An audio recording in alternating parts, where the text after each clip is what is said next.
Siamo comunque dei figli di Dio nelle sue. We are, in any case, children of God in His hands. And so even when life asks you to do great things, I believe the most important thing is not to forget that we are very small, and therefore we can do something. God adds the rest. Il resto lo aggiunge Dio. Alcuni scelgono di ascoltare questo canto. È grazie a loro. From reading the Gospel on the subway to being the prelate responsible for the Good Friday homily, addressing the Pope and the entire Church, Father Roberto Pasolini is a Milanese Capuchin friar born in 1971, a biblical scholar and theologian with a doctorate in Biblical Theology and a past as a computer scientist. Varcando con loro alcune porte ideali, così ambivalenti.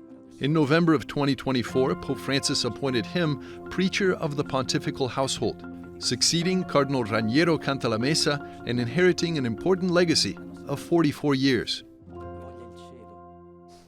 What did you think? How did you receive this appointment by Pope Francis, especially given the significant legacy left by Father Cantalamessa, who spent so many years alongside the popes? Venire dopo Padre Raniero Cantalamessa, che per Coming after Father Raniero Cantalamessa, who for me was also a great master, I remember as a theology student listening in the basements of the convent where I lived, with audio cassettes, to his Good Friday sermons together with other fellow friars. And we were, how shall I say, in awe of this fellow friar who knew how to address the whole church with words so full of fire and spirit.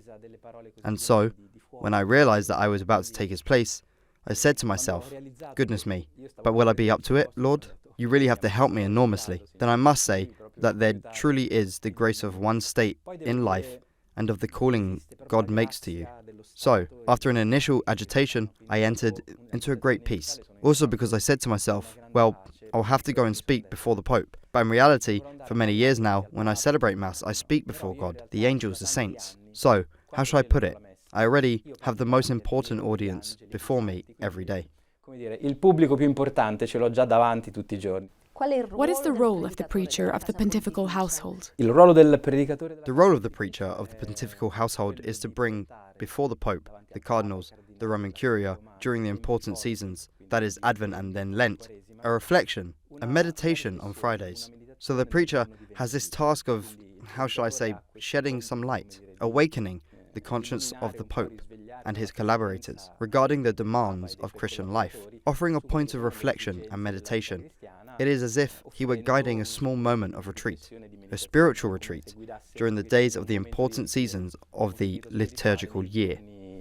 Dei tempi forti dell'anno liturgico. And how does one prepare for these reflections, for these sermons?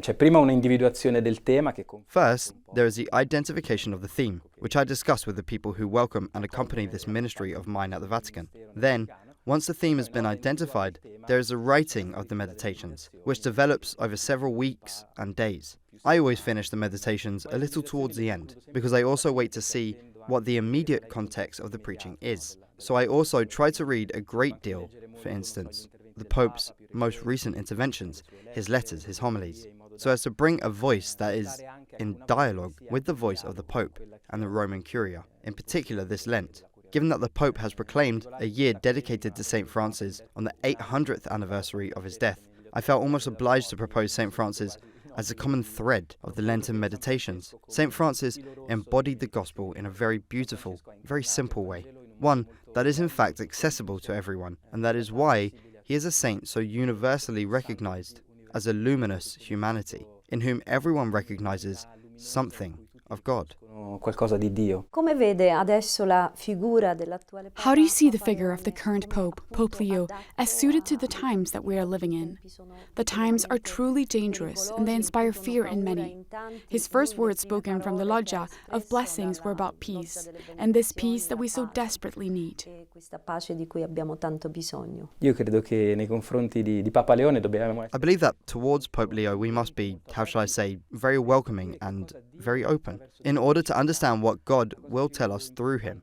The most important thing is listening and welcoming a paternity, a magisterium. It is not about immediately judging the other person against our own parameters or expectations, but continually asking oneself, what is God saying to me, to my church, to my country, through him? Also, because a pope must speak to the world, since the church is everywhere. So even when a pope might not perhaps use the words that best address my current questions, I can imagine that he may instead be responding to needs that exist in other parts of the world, and that are just as important as mine. Let us not forget that every day we say our Father, not my Father, when we address God. So God is the Father of all, and the Pope must carry a universal word. Therefore, I'm very curious to discover what the Lord will tell us through Pope Leo. Io sono molto curioso, di scoprire che cosa il Signore ci dirà attraverso Papa Leone. Mi chiedo quanto possa contribuire il fatto. I wonder how much belonging to a religious order can contribute to the carrying out of his mission, perhaps in a different way than a diocesan priest who becomes pope. I believe there is also a different spirituality in the approach, isn't there? Spiritualità diversa anche nell'approccio, no? Sì, quando un religioso diventa pontefice avviene qualcosa di Yes, strano. when a religious becomes pope, something unusual happens, because religious by their very nature are not part of the hierarchy of the church. Manifestano quello che è il tratto più importante del... Through their way of life, they manifest what is the most important trait of the Christian church, which is a striving for holiness that we should all have. It is a striving towards love, free and unconditional love. And so a religious surely carries this heritage within himself when he enters the hierarchy and above all, when he becomes Pope. But at the end of the day, the Church's greatest concern is holiness. That is, living the gospel, living the fullness of our human life, without fear or death. Because Christ has risen, living no longer under the shadow of death and sin, knowing that these two enormous problems have been conquered by Christ through his resurrection. Sono stati vinti da Cristo con la sua risurrezione.